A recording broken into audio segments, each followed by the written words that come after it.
Today we are going to be talking all things about your period, exercise and rituals for different stages of your cycle, plus a grounding meditation at the end for a little midday mindfulness to send you off feeling more connected and in tune with your body as we are discussing the feminine body today. Now, if you are thinking that I love the show, but I am a male and I don't think that I can get anything out of this, you 100% can. If you know someone who bleeds, or you are someone who bleeds every month, this episode is for you. It's filled with so many different insights to the female body and the cycle, and also recent research that has come out as we're going to talk about the lead in tampons. You're listening to The Holistic Ritual, a podcast for holistic health-minded humans seeking mind, body, spirit well-being. Hosted by Kamala Celeste, IIN holistic health coach and former personal trainer, with over a decade of experience helping humans become the best versions of themselves, both mentally and physically. Here, you'll discover meditations, affirmation readings, thought-provoking insights, and all things related to holistic health and healing. We blend Eastern and Western rituals, practices, and research to guide you on your wellness journey. Without further ado, let's get into the episode. Hello, welcome. If you are just joining us today for the first time, and if you are a returning listener, welcome back. I am so happy to have you here today. To open, I have some cards here, and I would love to do an opening segment with you. I invite you to just, wherever you are, if you are driving, if you're listening in the middle of your workday, if you are winding down in the evening, about to go to sleep, whatever you are doing, I invite you to pick a number, 1 or 2, and I'm going to draw 2 affirmation cards and just invite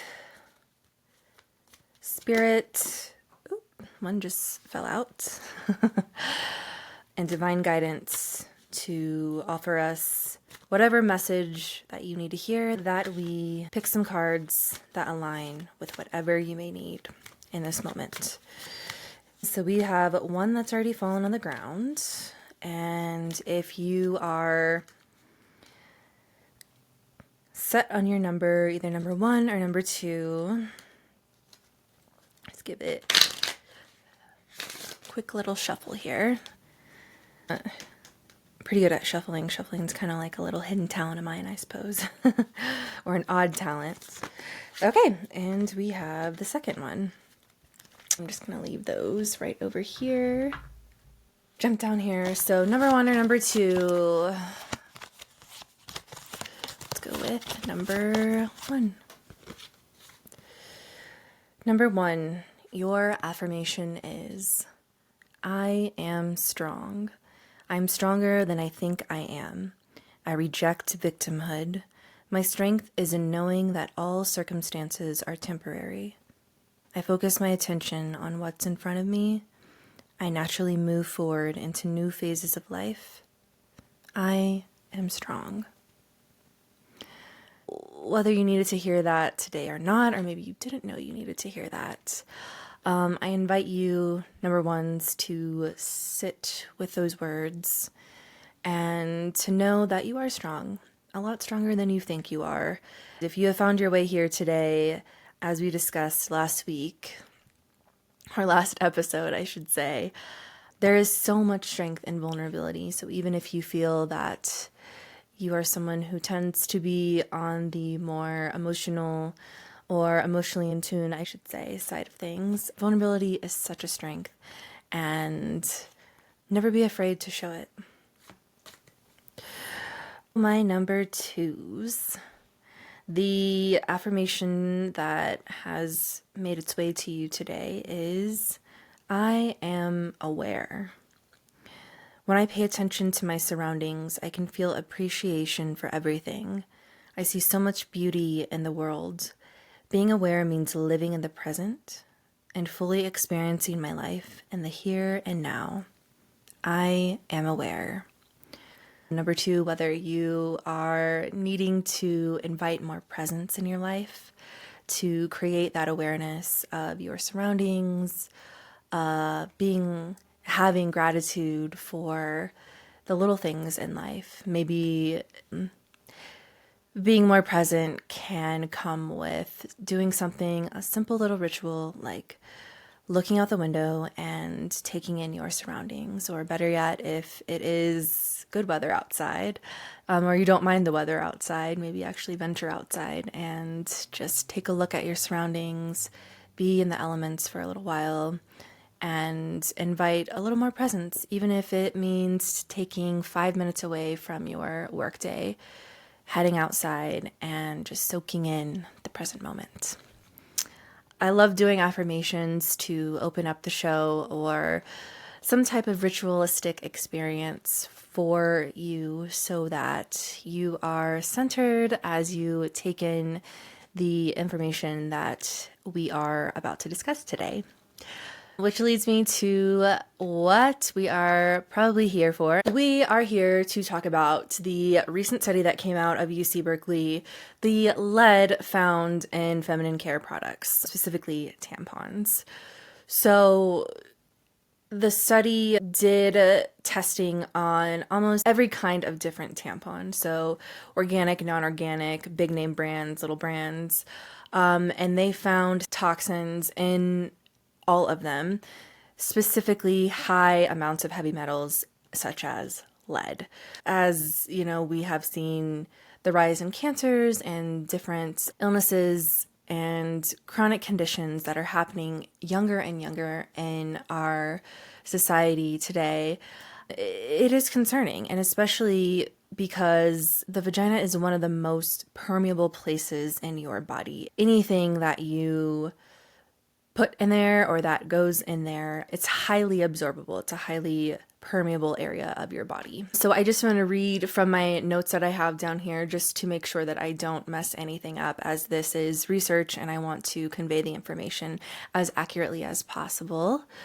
So the study came out of UC Berkeley that nearly every major tampon brand can contain toxic metals like lead, arsenic, and cadmium.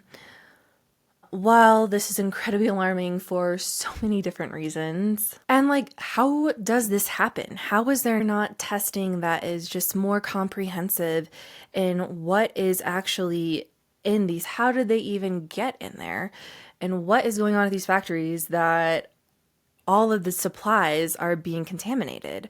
That is a bigger question that we would be well served to ask, in addition to all this information that's being presented today. Let's talk about what are the actual health concerns or the harm from using tampons if you are someone of bleeding age and you do utilize tampons. How is it harming your body, and what are the adverse health effects from that? So here's what we know. During the testing, the metal concentrations varied quite a bit depending on where the tampons were purchased. So either in the US or the UK is where the studies of tampons were conducted, and then the EU in general.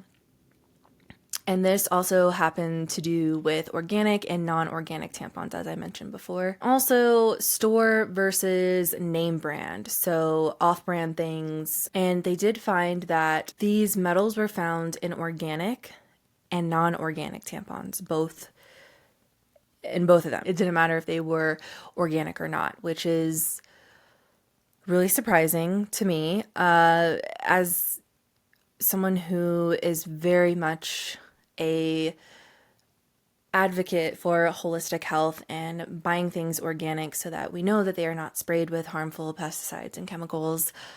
How did lead get in there?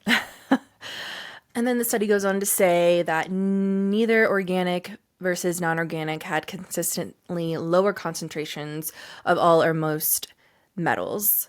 So lead concentrations were higher in non-organic tampons, but arsenic was higher in organic tampons. And we all know that arsenic is more commonly referred to as a poison.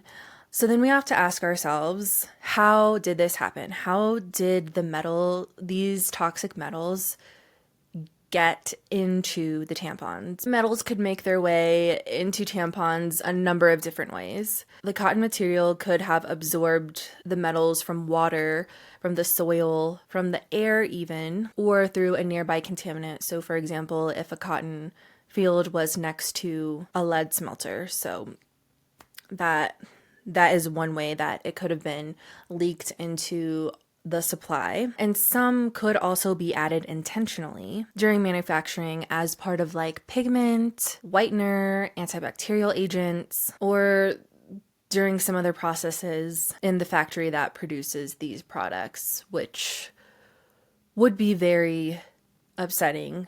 But more research actually needs to be done. This was the first study that was conducted like this.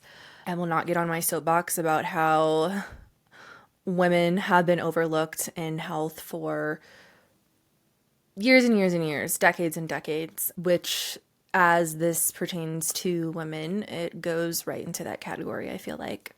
And so we know that it is actually unclear how much damage is actually being done by using tampons. More research is needed to test how much of these metals can leach out of the tampons when they are being used and absorbed by the body, as well as measuring the presence of other chemicals and other contaminants in tampons. So the study only focused on metals, which is still a pretty concerning thing. And I think I'm just laughing as it's just, I don't know what else to do at this point. Like, it is so just disheartening, especially the findings about the organic tampons, because as someone who's trying to do, trying to be healthy, trying to put the best things on my body, in my body, and do the best thing for my body to live a long and healthy life,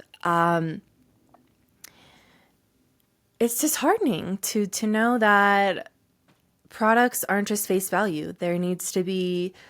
Everything needs to be looked into before purchasing things. As far as myself personally, I feel that I need to look into everything before I purchase it, just to ensure that I know exactly what I'm getting.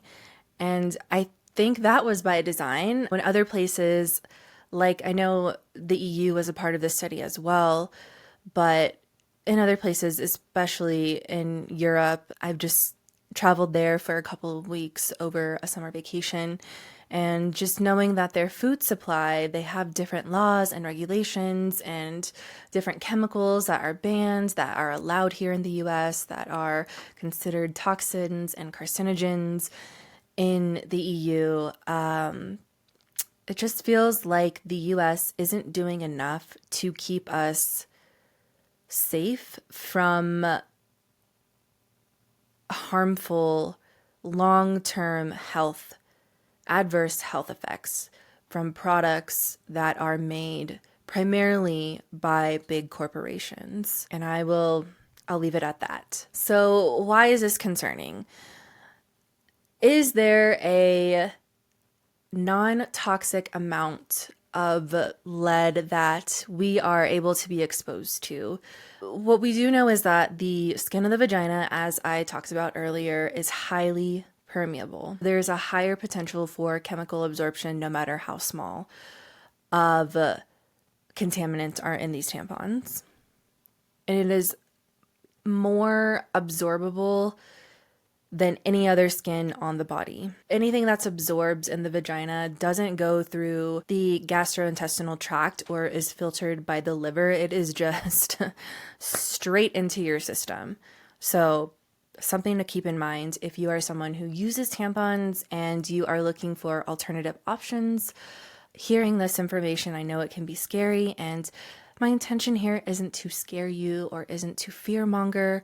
It is just to help you be informed so that whatever you decide to do with this information, that is your business. But as a holistic health coach and someone who has been working in fitness for the past 10 years and who helps people maintain healthy, holistic lifestyles, it's important for me to talk about this and for this information to get discussed.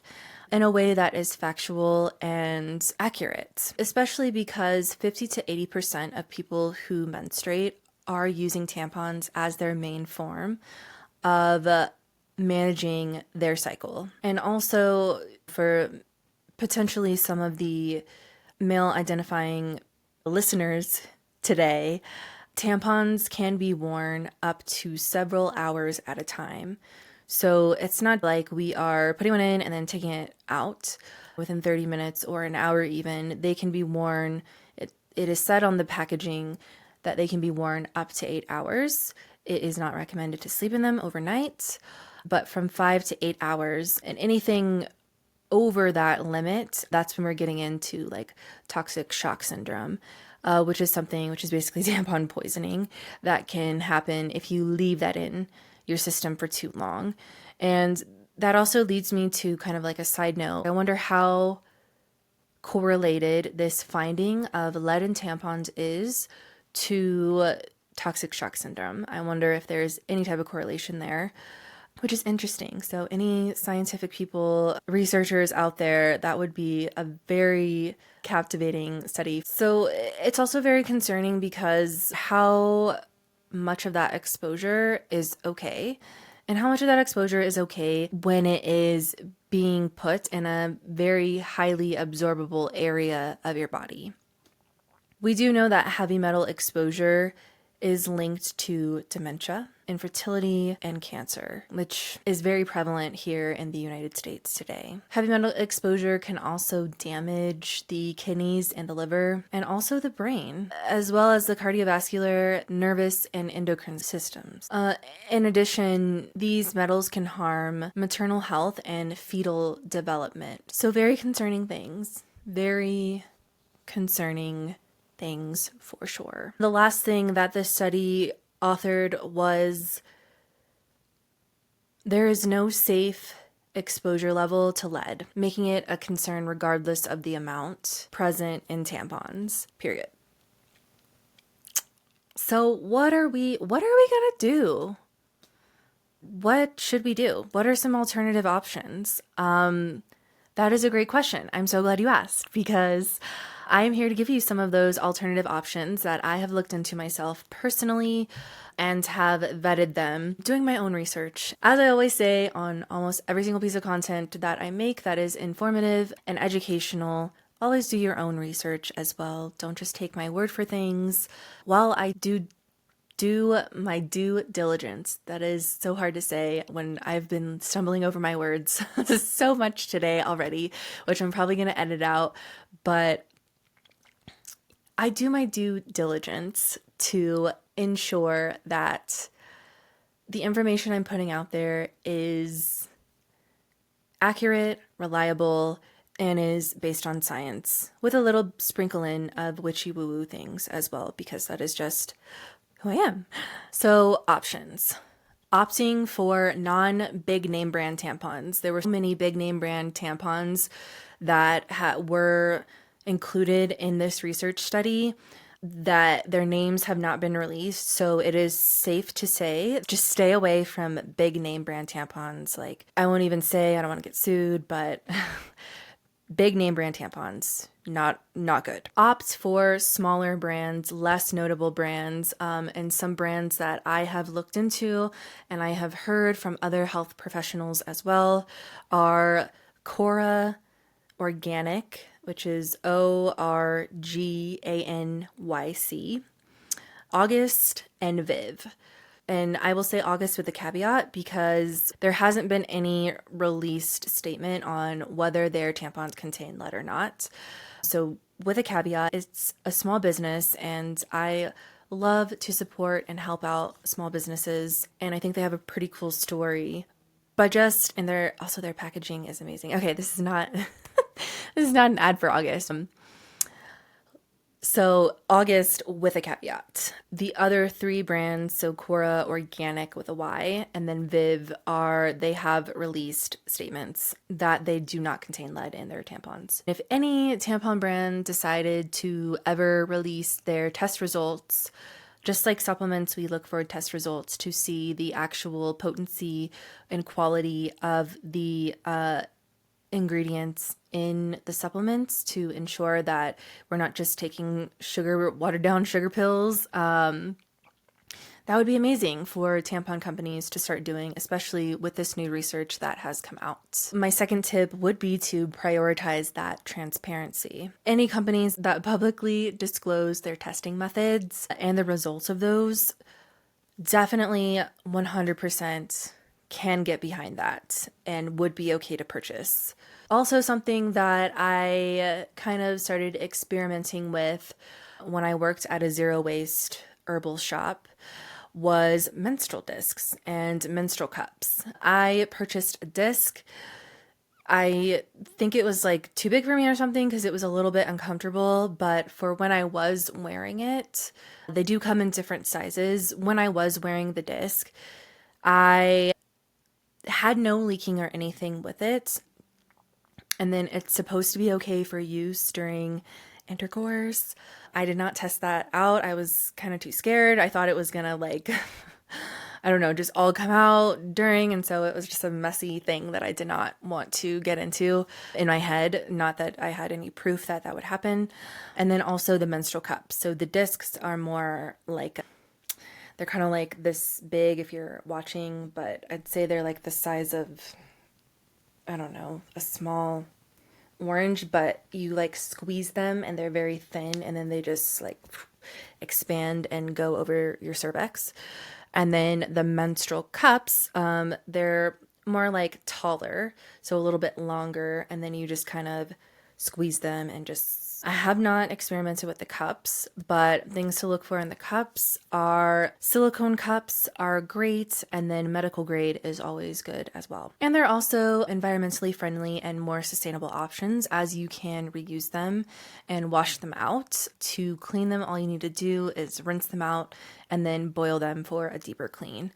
Always in hot water just to kill any germs and bacteria that may accompany that. Another thing I would recommend is to use pads a lot more than you use tampons. So just to be extra safe, I am very blessed and very fortunate that I work from home, and when I am on my cycle, you better believe that I will use a pad over a tampon any day so that I can just be in my little gremlin era and not have to worry about any of the tampon business going on. And if you are someone who is active and you would like to utilize pads, pads for me during activity have been not reliable at all.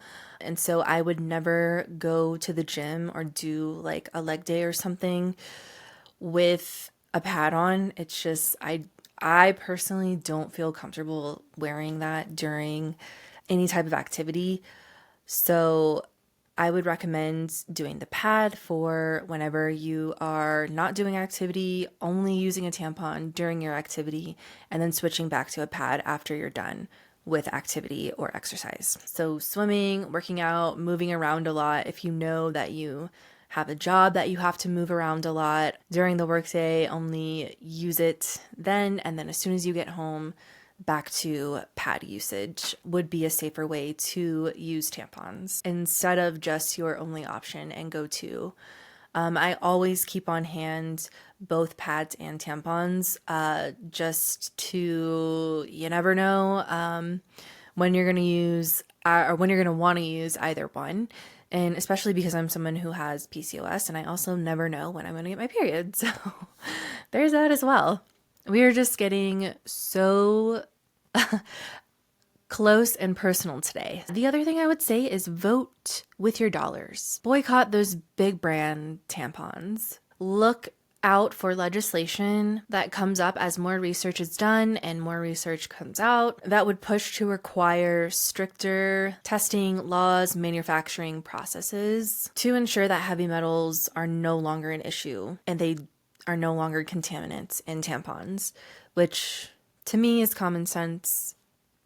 Apparently in the US, it's not. And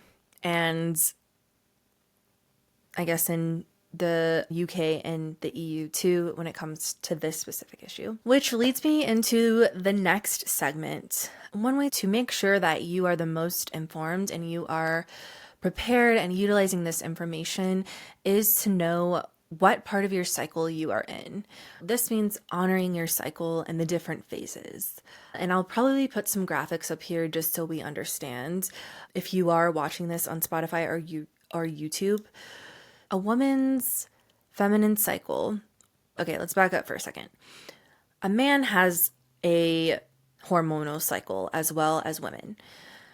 For men, their hormonal cycle is the same every 24 hours. So at 9 a.m., they're going to feel exactly the same every single day. At 3 p.m., they'll feel exactly the same every single day. At 6 p.m., hormonally, not, mentally, there could be a whole other thing. And generally speaking, this is what happens for men. They have the same hormonal cycle that happens every 24 hours. So typically they tend to feel pretty even keeled every day. Now, for women, we have the same hormonal cycle, a similar hormonal cycle, but instead of it happening in 24 hours, it happens over 28 days. And we'll put some graphics over here to demonstrate the differences between men's cycle and a woman's cycle. So women go through, and this is probably not new information to you, but if it is, I am so happy that I am sharing it. But it never hurts sometimes, to get information reiterated. It may be presented in a way that you grasp a little bit better. So who knows? Okay, so the female cycle happens over 28 days. There are 4 different blocks to that, if you will. So there is the menstrual phase, which marks the first day of the female's cycle. Then there is the follicular phase, which happens right after a woman's period. And we'll put the rough amount of how many days each one is. You have ovulation, which is only a few days for a typical woman who doesn't have any other health concerns like me, like PCOS or something. And then you have the luteal phase. And I kind of want to insert a clip on TikTok here of a guy who's like, what's the luteal phase? Can somebody explain what the luteal phase means? I just asked a girl on a date and she said no because she's in the luteal phase, and to try again when she's in the follicular phase. I'm not great with astrology. The luteal phase is not our best. We are not feeling our best at all. Anyways, so let's take down those graphics and kind of get into more in depth what each phase of the cycle entails, different exercise that would best support you, and then also different rituals and practices that can honor your body during that specific phase of your cycle. Part of being prepared and having some of these alternative options on hand and ready to go for your next period goes along with tracking your cycle and knowing what phase you're in. This is not only beneficial for no unexpected surprises, but also for your overall health and well-being, just as a woman in general. So honoring our cycles, adapting to our body's unique needs during the 4 different phases can go such a long way. How are we going to know what phase of our cycle we are in? I love to utilize apps to help me with this. And this is probably even more accurate if you are someone who your period is like clockwork. I am not someone whose cycle is like that, but these apps kind of help give me a guidance of where I'm even at or where I could potentially be at. And they tend to be somewhat accurate. So I say somewhat just because it's hard to predict when your hormones are out of balance, like something like PCOS or endometriosis or any type of reproductive health concerns going on. The app that I use personally is called the MyFlow app, different from just Flow. It's the MyFlow app, and it was created by a female doctor who knows what the heck is actually going on with our bodies. I know there was some talk a few years ago that these health apps are selling your data. The MyFlow app does not sell your data. It is completely safe to use. Another app that I like to use, I guess, or just a tool that I like to use is a thermometer. And there's also an app that goes hand in hand with using a thermometer for figuring out where you are in your cycle. It's called Natural Cycles. So it uses your body temperature to help determine which phase you're in. So it can be pretty accurate. And like I said, I do have PCOS, so I do have irregular cycles, and it does make it a bit more challenging to know what phase I am in. But even having something that gives you just a little bit of guidance to help you align better with what phase you could be in has honestly made me feel just so much better in my body in the different phases. This is also, even if you are on the pill and you do know what phase you are in, the MyFlow app is really great on listing out different foods, different practices, a little more in depth than what I'm going to talk about here today. It is a paid app for some of the advanced features, like getting more nutritional plans and things like that. But it's been so helpful for me, and I am all about honoring my cycle and helping support it through exercise and food and different rituals and practices. Another thing that really helps to get more information and insight to your body is getting some good quality testing done. I recently got a ton of blood work done and different tests. I signed up for Dr. Mark Hyman's Function Health, which they test over 100 biomarkers to help you figure out what the heck your body's doing, where it's at, which I found incredibly important, knowing that I have PCOS, knowing where my levels were, and just to get more of a handle on these metrics and biomarkers that are not traditionally done by your doctor. So your doctor, you have to ask for some of these tests. And even then, insurance, because it is not routine, they might not cover it. So I paid a flat fee to have all this testing done. I mean, they did tons and tons and tons of blood work, and I'm not squeamish of blood work, but if you are, I don't know if that would be for you, but it is very beneficial and very helpful, because I found out not only some things that kind of more affirming for me, but also things about my health that I never would have known if I did not get this testing done. And it's helping me take actual actionable steps to ensure that I am on top of this. It's been just such a great resource for me, and I highly recommend anybody, and this is not sponsored, by the way, I think this is a life-changing thing, and it's one of the most accessible forms of insight into your own body and your own health than insurance ever could be at this point in time. With that being said, testing alone can cost thousands and thousands of dollars.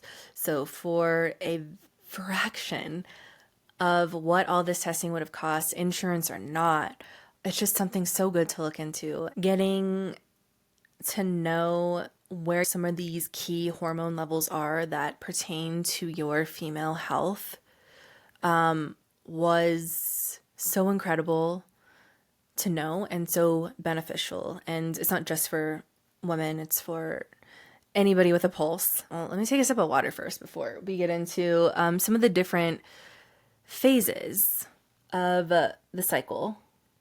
So exercise, foods, supplements, moods, and spiritual practices. Starting out with the menstrual phase, and I'll put a little graphic here on how long it lasts and kind of like the chart thing that goes with our like hormone cycles.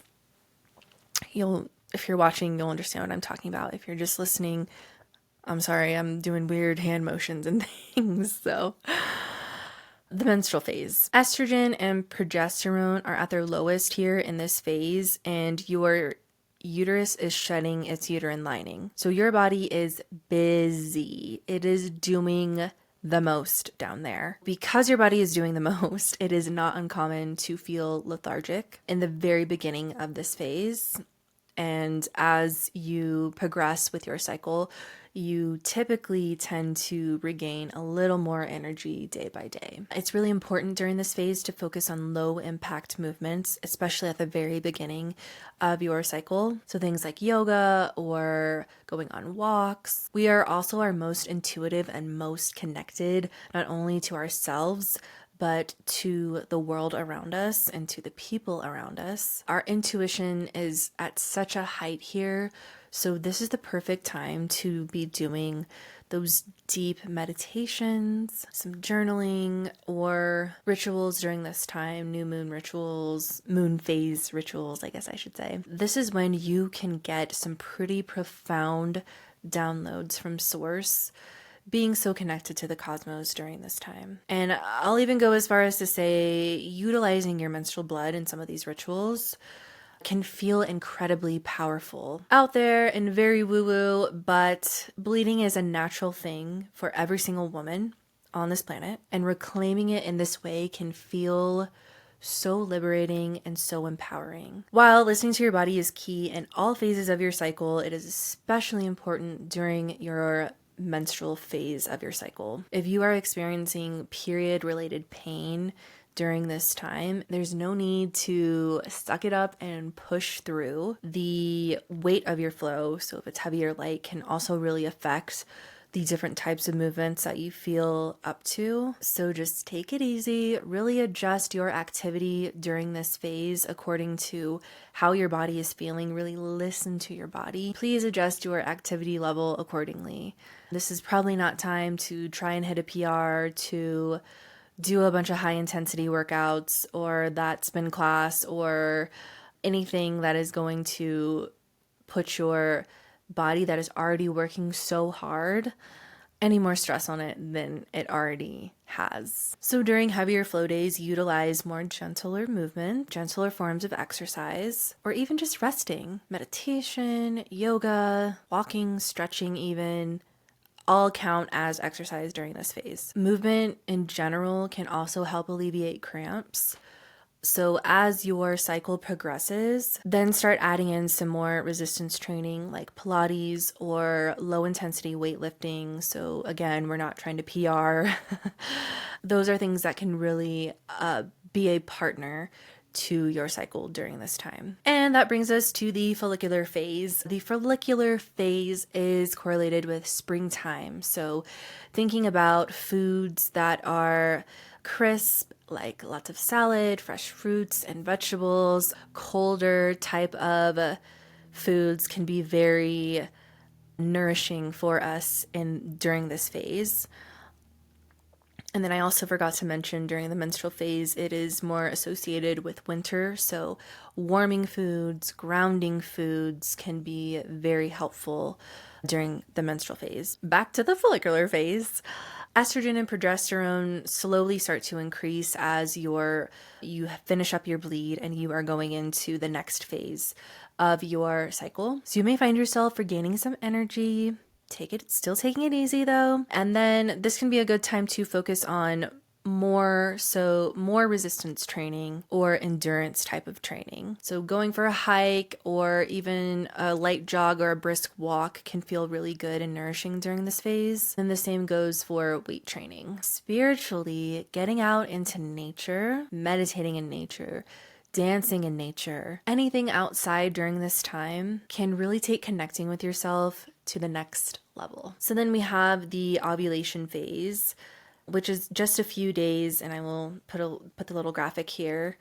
Ovulation is correlated with summer, which is very on par because thanks to your LH surge in your hormones, you may feel extra alert and ready to move. So during this phase, during the month, this is a great time to book your meetings. This is a great time to take any kind of action that you've been meaning to take. Think about summer and all of the things that are correlated with summer.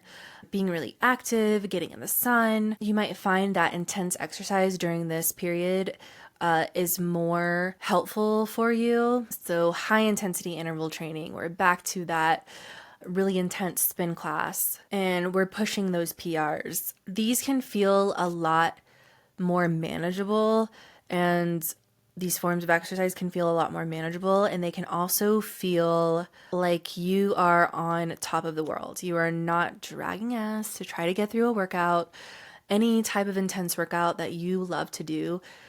Ovulation phase, the perfect time to do it. Also, some women may experience ovulation cramps during this phase too.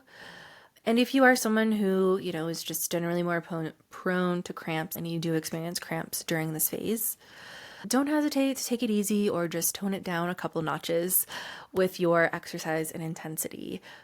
Again, the theme of our cycles in general is listening to our bodies, honoring our cycles. Spiritually, during ovulation, if you are not trying to get pregnant, safer sex during this time for sure, but spiritually it's a great time to explore tantra practices, self-pleasure meditations, manifestation practices, mirror work, and all of the self-love affirmations or journaling that you can do is going to be so helpful for your spirit during this time. And then this brings us to the infamous luteal phase that is trending on TikTok right now with the man's video that I was telling you about earlier, asking what the luteal phase is. This is where you're more likely to start losing steam. The luteal phase is correlated with fall. And thinking about fall and its transition, the weather is getting cooler, your meals are starting to get warmer.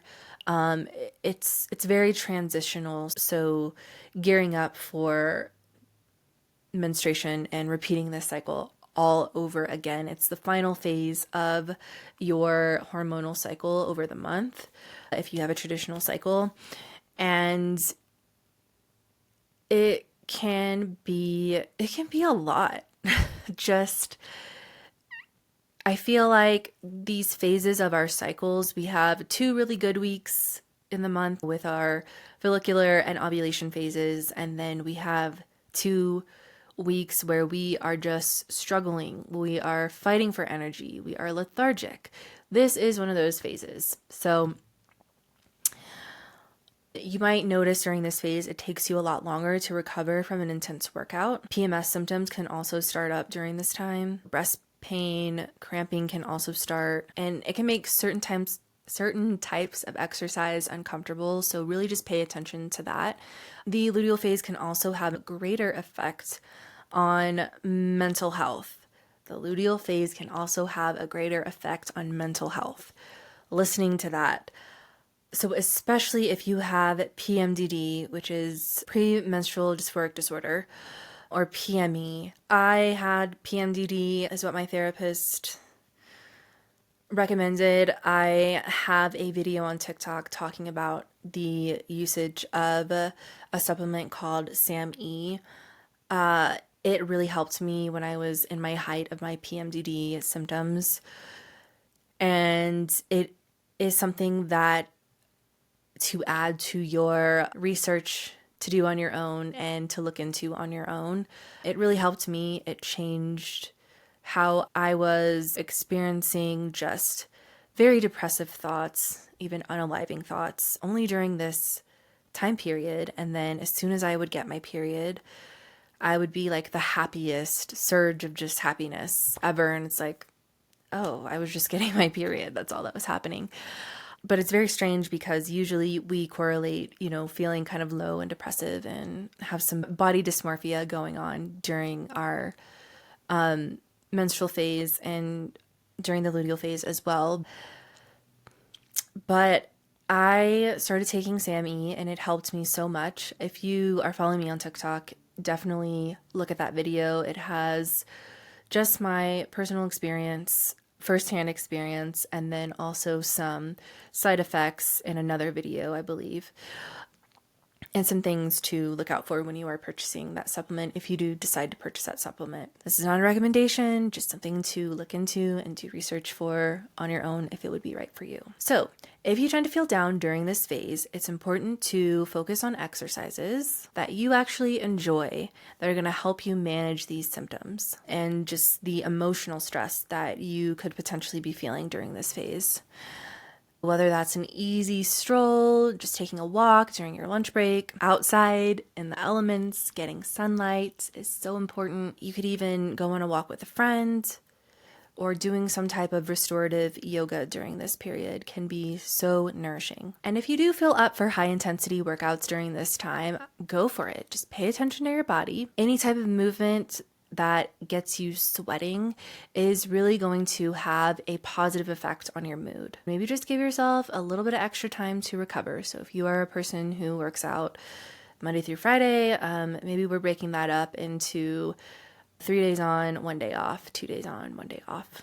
Whatever you need to give yourself extra time to recover. Spiritually, things like a body scan, meditation, candlelight journaling, or bubble baths, or even a sound bath or breath work can really help you recenter yourself and connect with your body. This is also the phase where we can tend to be harder on ourselves and just really not feel the best in our bodies. So if you are someone who is listening for the women in your life, and you know that we are in our luteal phase, please be kind to us, be gentler with us, and maybe give us a few little extra compliments during this time just to help us emotionally get through this pretty rough time period for us that happens every single month if you have a traditional cycle. I hope all of this information that I presented to you and all of these tips on how to really honor your different phases of your cycle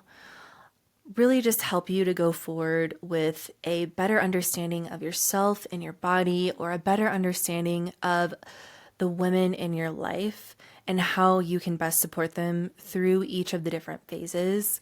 I actually want to add this. The MyFlow app has this really cool feature where you can add your significant other or somebody to the app so that they know they'll get email notifications when you are in what phase, and different tips on how they can support you through that. So I thought that was really, really cute. But yes, if you found this information helpful, I would love it if you shared this episode with a friend, sent it to a family member, anybody that you think can benefit from this information. It is so important that we share this information with women, especially because tampons affect 50 to 80% of women who are having a cycle, which is a huge number of women. And we want to keep our women safe, and we want to keep them healthy, and we want to make sure that they're with us for as long as they can be. This leads us into the closing segment. I'm going to turn down the lights, darken the screen so that it is just you and my voice, and you can focus on this meditation to close everything out, to honor your body and really connect with it, no matter what phase of your cycle you're in, no matter if you came here today to learn more about your body or to learn more about someone who you love in your life's body. We all have a body and we all care for our bodies, and this is one way to help us recenter and to help us connect with ourselves. This is best done if you are able to sit and close your eyes, or lay down and close your eyes. If you are not able to do that, such as if you're driving, if you're working out, if you're cooking or doing something else, definitely pause it here and come back to it to do. If you are a meditation person, this one has gotten lots of tingly feeling feedback when I've done it before. So one that you won't want to miss. And I hope that you enjoy this meditation body scan. Today I'm going to be doing a midday mindfulness, so I invite you to find a comfortable place to sit or lay down, whatever feels more comfortable to you. And start by zeroing in on your breath, on your breathing. Inhaling through the nose and exhaling through the mouth. Listening to the inhales and that pause right before you exhale. Keep breathing and relax into your body as you focus on all the stress from the day, just leaving with every exhale. And maybe you turn your head from side to side to release some tension, and then bring your chin down and looking up.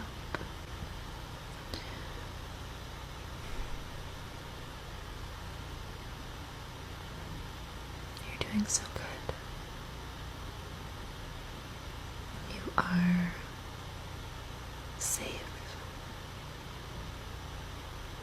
cozy, and relaxing deeper into yourself.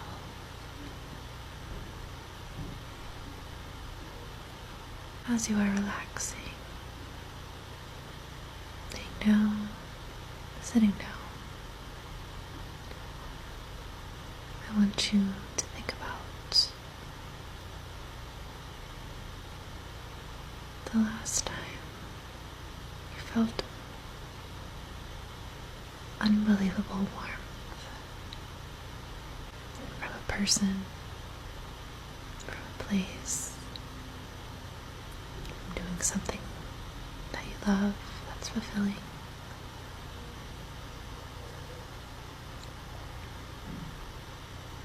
Thinking about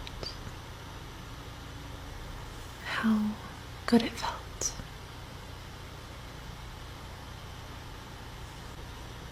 The whole feeling of warmth, just flooding your body, filling it up.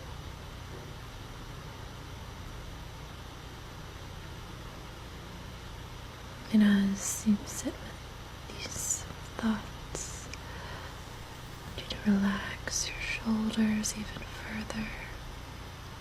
Feel your chest when the inhales and exhales rise and fall. And going down to your stomach, feeling it rise and fall. Feeling the warmth spread from your shoulders all the way down through your fingertips, wiggling them gently, gently, and feeling that warmth flow over your stomach all the way down through your hips, the tops of your legs, your knees, your calves, the tops of your feet,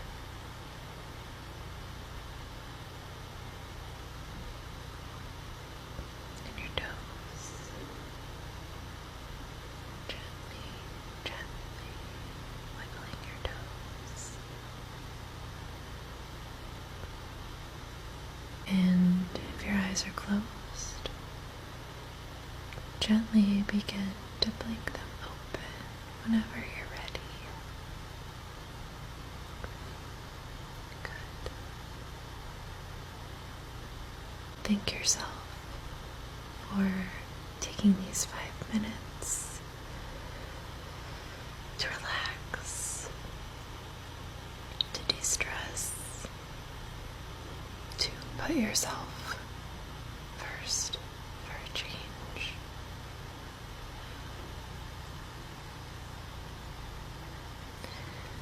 And whenever you're ready, return to your day, knowing that all the stress you had taken with you up until this point has been wiped clean. You are renewed. And I'll see you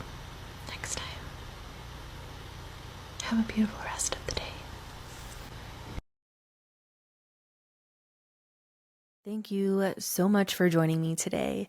I hope you found some valuable information that I shared. I hope you enjoyed the meditation and that you feel more grounded and centered with yourself. And with this information, you now have a better understanding of how to approach your next cycle and how to care for yourself in all the in-between phases. Stay tuned for the next episode, which is airing October 14th, so 2 weeks from today. And I'll be discussing how to track your progress when you come from a disordered eating background. As you may have learned in my intro episode, I did struggle with an eating disorder for half of a decade plus, and today I no longer utilize any very strict methods for tracking my progress. I don't weigh my food, I don't track my calories, and I am still able to make progress. I can't wait to share some key tips that I think really make a difference on approaching a more holistic view of your health, progress after recovering from disordered eating or an eating disorder. I'm your host, Kamala Celeste, signing off.